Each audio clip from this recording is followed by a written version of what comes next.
There is a sound your dog makes that you have probably heard 100 times, and every single time, you have gotten it completely wrong. There is a 4-year-old golden retriever named Max who lives in a small house in Ohio with a woman named Carol, a middle school art teacher who comes home every day smelling like acrylic paint and dry erase markers. Max does something every single evening that Carol has never once stopped to truly understand. She notices it, of course. She smiles at it, pats him on the head, and goes back to whatever is on television. But Max, without knowing it, is doing something in those quiet evening moments that is nothing short of extraordinary.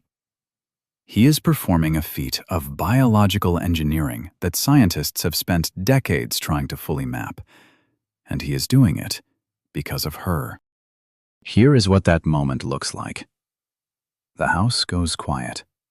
The last dish is done. Carol sinks into the corner of the couch and pulls her knees up, her whole body finally letting go of the day.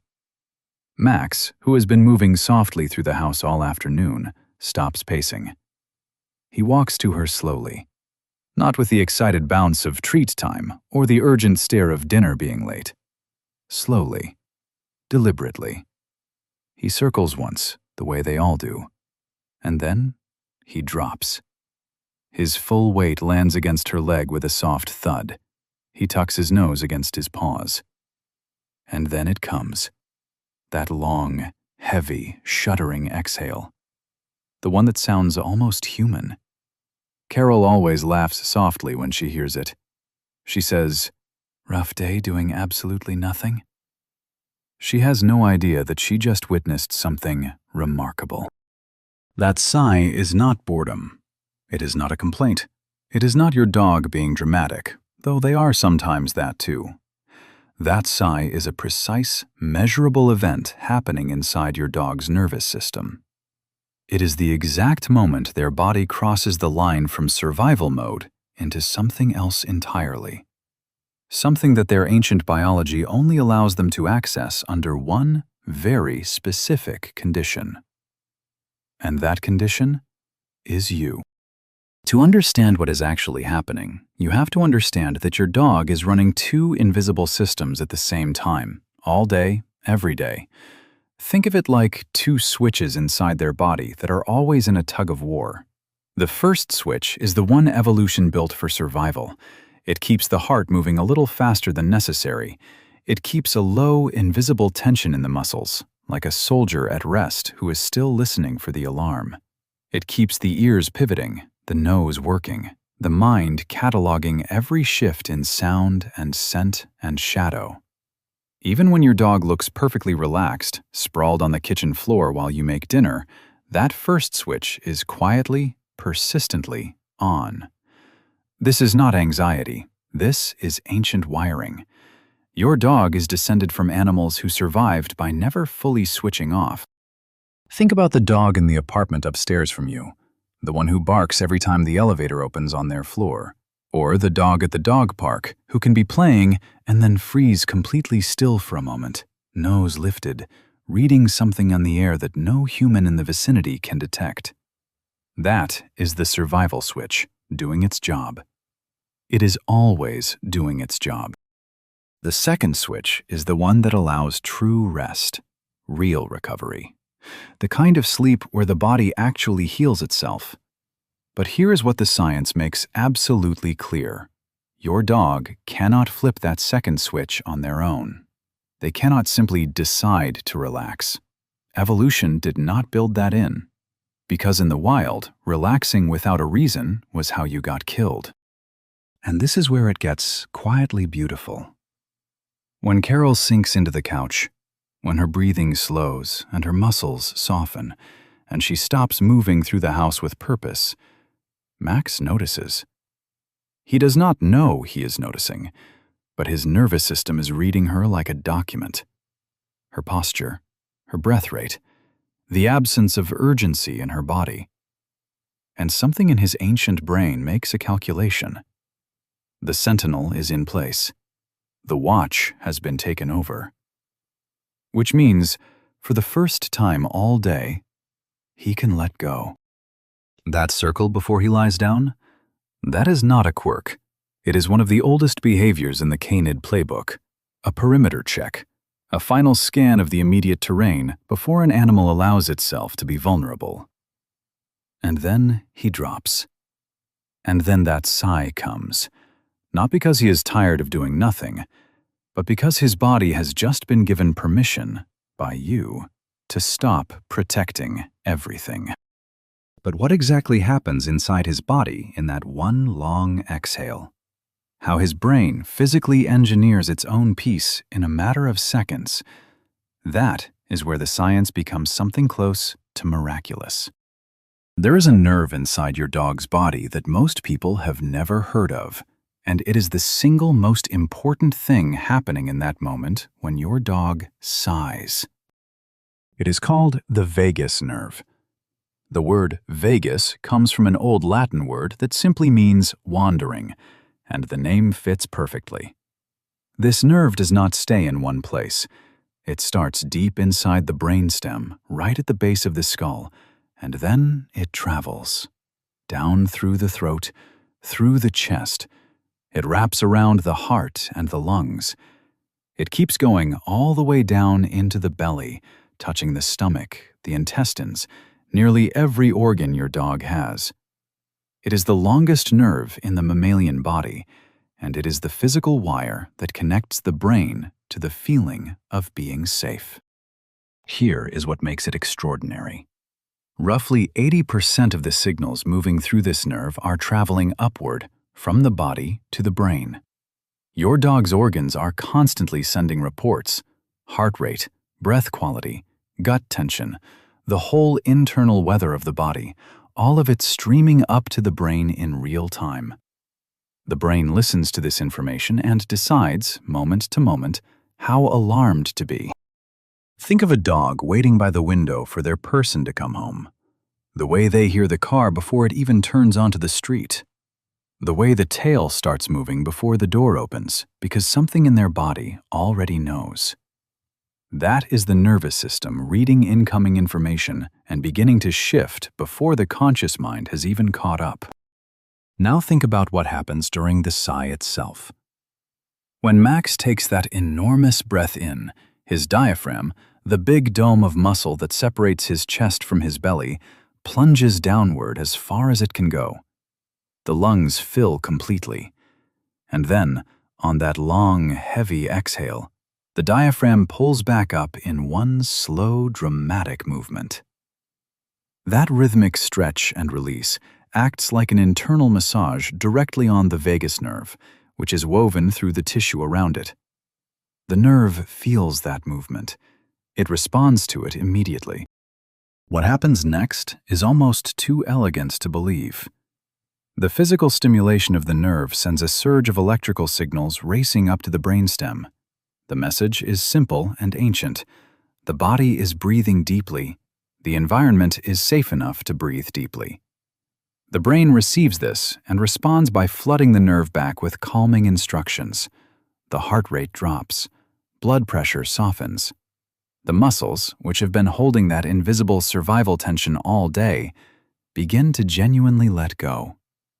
Scientists call this an increase in vagal tone, which is just a technical way of saying the calming system has taken over, and it is working. You can actually see this happening if you know what to look for. Before the sigh, even a resting dog carries a subtle tightness in the jaw and the shoulders. The eyes are slightly wider than they need to be. There is a readiness in the body that looks like stillness, but is not the same thing as peace. After the sigh, something visibly changes. The limbs go loose. The face softens, the muscles around the muzzle and brow release, and the expression becomes something quieter, something rounder. And the eyes are the most beautiful part. The pupils shrink slightly, the eyelids grow heavy, and in dogs, because of the specific structure of their eye, that heaviness allows a thin, soft membrane, a third eyelid, to drift gently upward across the lower corner. Veterinary behaviorists call this look soft eyes. It is not a trained behavior. It is not something a dog does on purpose. It is simply what the face looks like when the survival system has been switched off and the body has been given over entirely to rest. The next time you see your dog settling in for the evening, watch their eyes as they sigh. Not their tail, not their position, their eyes. If you see that soft, heavy, slightly sleepy look settle across their face, you are watching the nervous system cross over in real time. And then, if you want to do something with that moment, place your hand flat and still against their side. Not patting, not rubbing, just resting there, steady, warm, present. Research suggests that physical contact during this window of parasympathetic shift deepens it. You are not interrupting their rest, you are confirming it. Carol does this without knowing she is doing it. Her hand finds Max's back the same way every evening, almost automatically. She does not know she is participating in his neurobiology. She thinks she is just petting her dog. But Max's nervous system knows the difference between a hand that is moving and a hand that has settled. And every time she settles, something in him settles a little further. There is something else happening inside that sigh, though. Something taking place in the tiniest possible spaces inside the lungs, in spaces so small you could fit millions of them on the tip of your finger. And understanding this piece is what takes the sigh from beautiful to astonishing.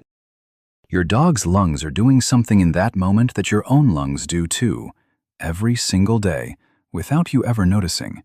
And it has been quietly saving both of your lives since the day you were born. Deep inside the lungs, past the big airways and the branching passages that split and split again like the bare branches of a winter tree, there are tiny air sacs. Millions of them, clustered together like the most delicate foam imaginable.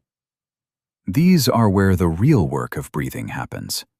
Oxygen crosses through their paper-thin walls into the blood. Carbon dioxide crosses back out.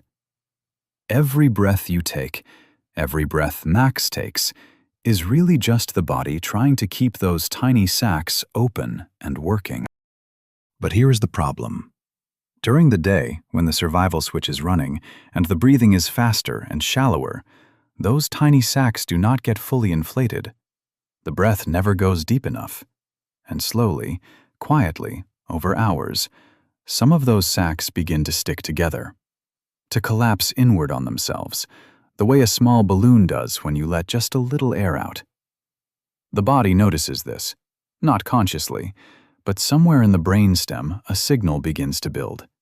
A biological pressure, a subtle accumulating internal distress that the mind registers as unease without ever knowing why. Think about that feeling you sometimes get in the late afternoon when you have been sitting at a desk too long. That vague restlessness that has no clear name. The urge to stand up and stretch and take a breath that actually feels like enough. That feeling is real, and it is partly this. Your body asking you to open the sacs back up. Your dog feels this too, all day. Deep in the brainstem, in a cluster of neurons so small it took scientists decades of painstaking work to even find it, there is a kind of biological clock dedicated entirely to the sigh. Not to regular breathing, just to the sigh. This tiny network monitors the state of the lungs, and every few minutes, or whenever the right conditions of relief are finally present, it overrides the normal breathing rhythm and issues a command. Take the biggest breath you can. Then, let it all go. When Max executes that massive inhale, he pulls in roughly twice the air of a normal breath. That sudden rush of pressure travels all the way to the deepest corners of the lungs and physically forces those collapsed little sacs back open. You can almost hear it if you know what you are listening for. That slight tremor at the beginning of the inhale, that extra quality of effort, that is the lungs fully reinflating for the first time in hours. Every one of those tiny surfaces snapping back into place, ready again to do the work they were built for. And then comes the exhale. Long, heavy, almost groaning. That is not trauma. That is the body offloading something it has been quietly carrying all day. Here is the part that changes everything. Carbon dioxide is not simply a waste product your dog breathes out and forgets about. It is a biologically active molecule that directly influences the brain. When shallow breathing allows it to build up in the blood over the course of a long day, it does not just sit there passively. It shifts the chemistry of the blood. It heightens the brain's state of alertness. It promotes wakefulness, sharpens reactive thinking, and quietly amplifies the feeling of threat. It is the body's way of keeping the survival system online when the breathing patterns suggest the animal cannot fully relax. When that long exhale finally comes, all of that accumulated carbon dioxide rushes out in one releasing wave. The blood chemistry shifts almost immediately, and the brain, which has been running on the high-frequency electrical activity of an alert animal, begins to slow. The fast, buzzing brain waves of vigilance give way to slower, rolling frequencies. The ones that come just before sleep. The ones that feel, from the inside, like the particular piece of a room going quiet after a long and necessary storm. So what your dog is exhaling in that one dramatic sigh is not just air. It is hours of accumulated biological tension. It is the chemical residue of a full day of watching and waiting and listening. It is, in the most literal scientific sense possible, stress leaving the body. Picture a dog pressed against the cold glass of a front window, nose touching the surface, watching the street, waiting. The particular stillness of an animal who has appointed themselves the guardian of something they love. That is what Max does all day while Carol is at school. He watches the window. He listens to the mail slot. He tracks the sound of every passing car. He is not anxious. He is on duty. And he will stay on duty in that low, humming, vigilant state until the car he has been listening for finally pulls into the driveway. And here is what no one tells you about that moment. When your dog hears you coming home, when the tail starts moving and the whole body reorganizes itself toward the door, that is not just excitement. That is the beginning of the handoff. That is the first moment all day that their nervous system has received a signal strong enough to consider standing down. But standing down is not a simple thing. It is not a switch that flips the moment you walk through the door. It requires something more specific. Something that Max waits for every evening without knowing he is waiting for it. And understanding what that thing is and what it reaches all the way back to in evolutionary history is what makes the sign not just beautiful, but almost unbearably moving. Your dog is not a pet who happens to behave like a wolf sometimes. Your dog is a wolf who happened to fall in love with you. And everything that follows from that one biological truth is what makes the evening sigh the most profound thing that happens in your home. To understand why your dog cannot simply decide to relax, you have to go back. Much further back than the couch, further back than the house, further back than the breed. You have to go back to a time before any of this existed, when the ancestors of your dog lived in groups in open wilderness, and survival was not a metaphor. It was the only thing that mattered. In that world, sleep was the most dangerous thing an animal could do. To sleep was to go blind and deaf and still in an environment that was none of those things. Predators moved at night. Rival groups crossed into territory without warning. The cost of sleeping too deeply, or in the wrong place, or without a plan, was not a bad morning. It was death. So social animals like wolves solved this problem together. They built a system. While some members of the group slept, others stayed awake. Positioned on higher ground, or facing into the wind, or simply sitting at the edge of the group with their ears moving through the dark. The Sentinel. The one who held the watch, so that the others could let go completely, safely, in a way that actually restored them. This was not a role that rotated randomly. It was deeply social, deeply trusted. The animal standing guard had to be one the others believed in. Because belief, in this context, was not abstract. It was biological. A wolf could only enter true, deep rest if its nervous system was convinced that the perimeter was covered. This is the system your dog is still running, right now, in your living room.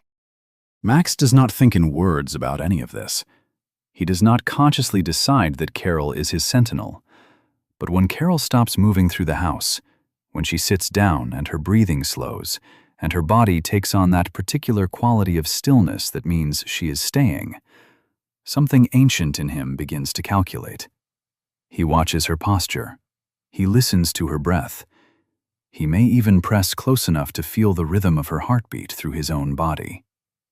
He is not being affectionate in that moment, though he is that too. He is reading data. He is checking whether the conditions for safety have been met. And when they have, when every signal his body can detect agrees that the sentinel is in place and the night is being held by someone he trusts, the sigh comes. Not as a choice, as a release. The biological equivalent of clocking out after a shift that never officially began, never officially ended, and was never once complained about. Think about what it means to be trusted with something that completely. Not told you are trusted, not shown affection, but trusted at the level of the nervous system, at the level where the body lets its guard down before the mind has even processed the decision. A child falling asleep in the backseat of a car because they know, without knowing they know, that someone safe is driving. That quality of surrender. That is what Max gives Carol every single evening. And she thinks he is just being lazy. There is a concept in neuroscience called social buffering. It is the measurable, documented phenomenon where the presence of a trusted companion physically reduces another individual's stress response. Not emotionally, biologically. The heart rate drops, the stress hormones decrease, the nervous system softens in ways it simply cannot achieve alone.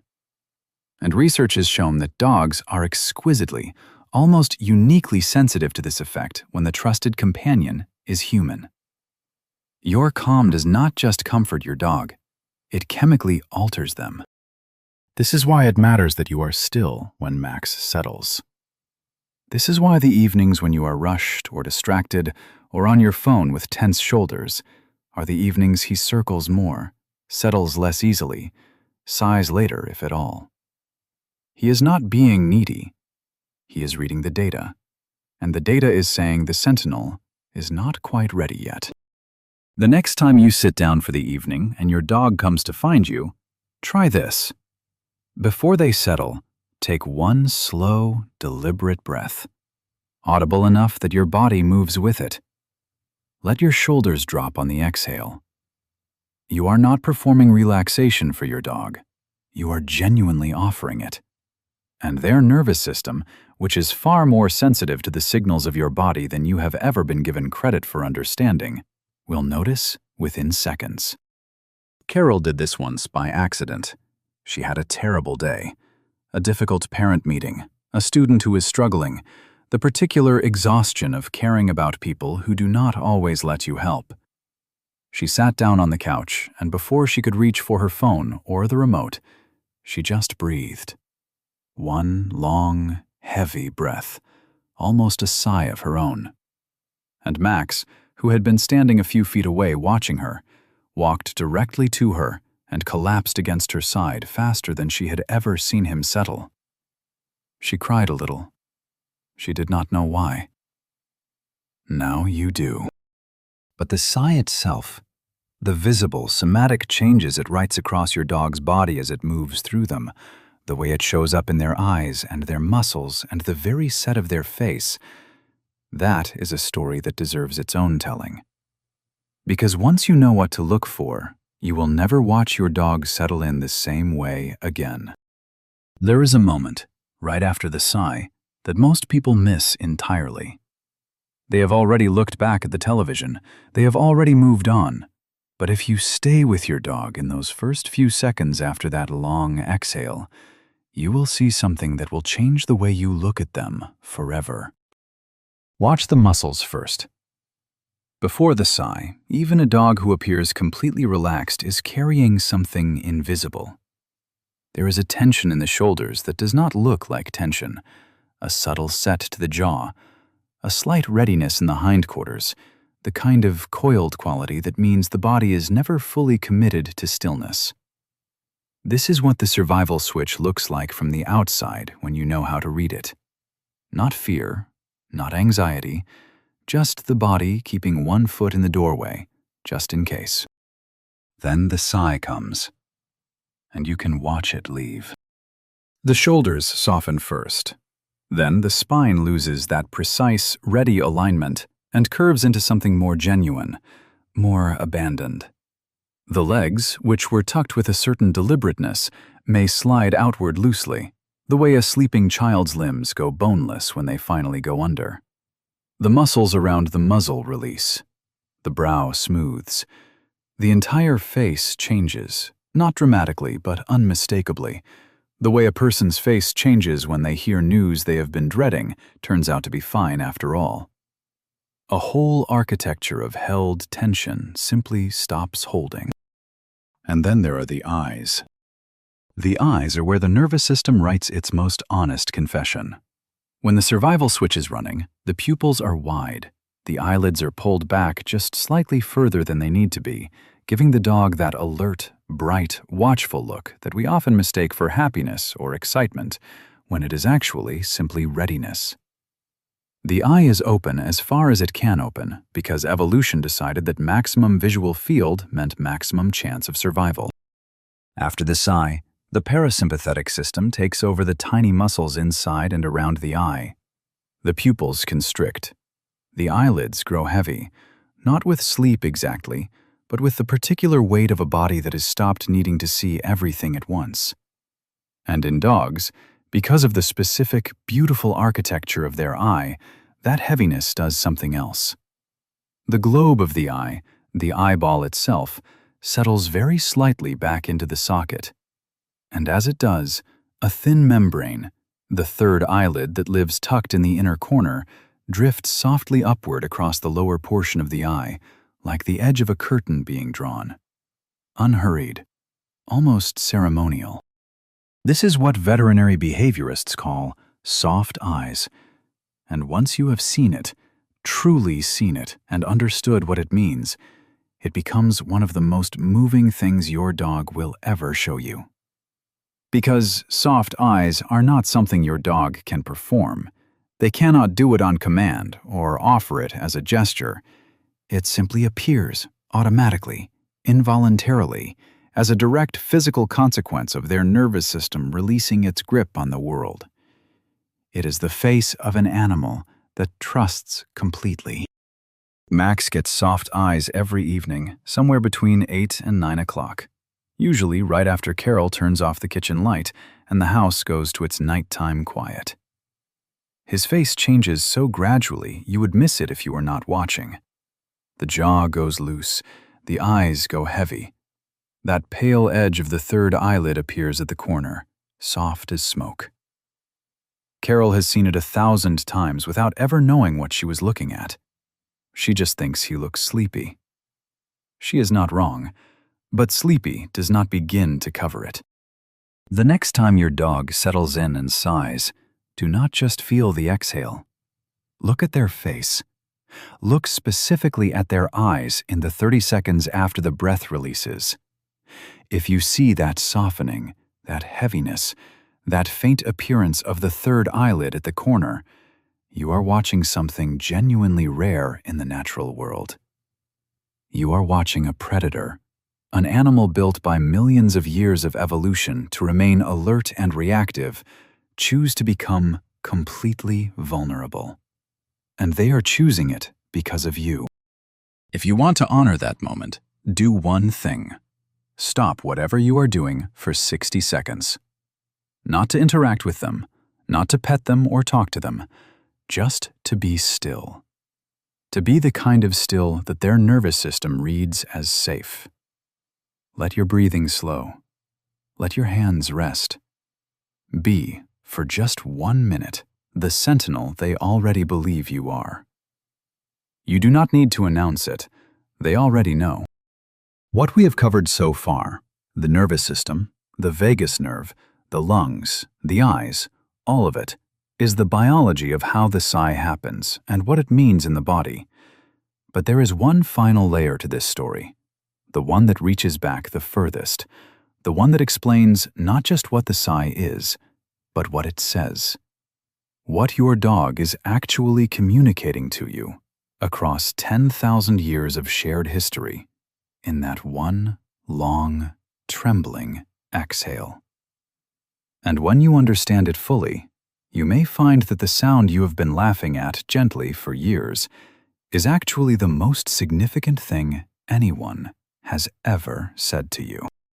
There is something your dog has never been able to tell you directly, not for lack of trying, but because the language they speak is not made of words. It is made of breath and weight, and the particular way a body chooses to fall asleep beside you. And tonight, when you understand what they have been saying all along, you may need a moment alone afterward. Max is asleep against Carol's leg right now. Not performing sleep. Not resting lightly with one ear still turned toward the door. Actually, genuinely, deeply asleep. His breathing is slow and even. His paws twitch slightly in whatever world his dreaming mind has built for him. His face is completely soft. The third eyelid rests at the corner of his eye like a pale crescent. He has been asleep for 20 minutes, and in those 20 minutes, his body has been doing the repair work it can only do in this state. Rebuilding tissue, consolidating memory, running the deep maintenance programs that keep a living body running well. Carol is watching something on television. She does not know any of this is happening against her leg. She does not know that the weight pressing into her thigh is the weight of an animal that has handed her the most precious thing it has. She just knows it feels nice to have him there. And here is the truth that sits underneath all of the science, underneath the vagus nerve and the alveoli and the brainstem and the sentinel hypothesis. The truth that all of that biology has been quietly pointing toward this entire time. Your dog's entire world fits inside one person. That is not a metaphor. It is a literal, measurable, biological fact. Your life stretches across decades of complexity, careers that shift, relationships that come and go, versions of yourself that you barely recognize when you look back at photographs, whole chapters of your life that your dog was not there for and never will be. You contain multitudes. You are layered and contradictory and complicated in ways that no single relationship could ever fully hold. But your dog does not have chapters. Your dog has you. Every sunrise they have ever seen has been filtered through your presence or your absence. Every fear they have ever felt has been measured against whether you were in the room. Every moment of joy, every favorite spot, every beloved routine, the sound of your keys, the smell of your coat, the particular rhythm of your footsteps on the floor above them, all of it is threaded through with you, completely and without remainder. You are not a part of their world. You are the frame around it, the ground beneath it, the thing that makes all of it make sense. And here is what makes that beautiful and devastating in equal measure. They do not get along. We know this. We have always known this. But we spend enormous energy not thinking about it, because thinking about it is like looking directly at something too bright. The math is cruel, and it does not change no matter how many times you run it. A life that fits entirely inside yours will also end entirely inside yours. Every sigh they have ever given you, every soft-eyed evening, every warm weight against your leg, is happening inside a window that is already closing. Not today, maybe not for years, but closing. This is not said to wound you. It is said because the weight of that truth, held gently and with clear eyes, is what transforms the ordinary into the sacred. It is what makes the Tuesday evening, the unremarkable one, the one where nothing special happened and you almost scrolled past it, worth stopping for. So here is what you are going to do in the next 60 seconds. Not later, now, while the feeling is still present and real. Go to your dog. If they are in another room, go to them. If they are already beside you, simply turn toward them and arrive completely. Put your phone face down. Take one slow breath, the kind Max takes when Carol finally goes still, the kind that moves your whole chest. Then place your hand on your dog. Not patting, not rubbing, just resting, warm and steady, the way a hand rests on something it does not want to let go of. Stay there for 60 seconds. Let them feel your stillness. Let them register in the only language that has ever truly passed between your two species, that you are present, that you have the watch, that they can rest. That is not a small thing. That is the whole thing, distilled into 60 seconds on an ordinary night. When Carol finally turns off the television, she always pauses before she moves. She sits in the quiet for a moment with her hand on Max's back and his slow breathing under her palm. She does not know why she does it. It just feels like something that should not be rushed. She is right about that. She has always been right about that. She just never had the words for why. Now you do. Tell us in the comments, where does your dog go to finally let out that sigh at the end of the day? Is it pressed against your feet, or tucked along your side, or stretched across the floor just close enough to touch? We want to know, because every answer is a small portrait of a bond that deserves to be seen.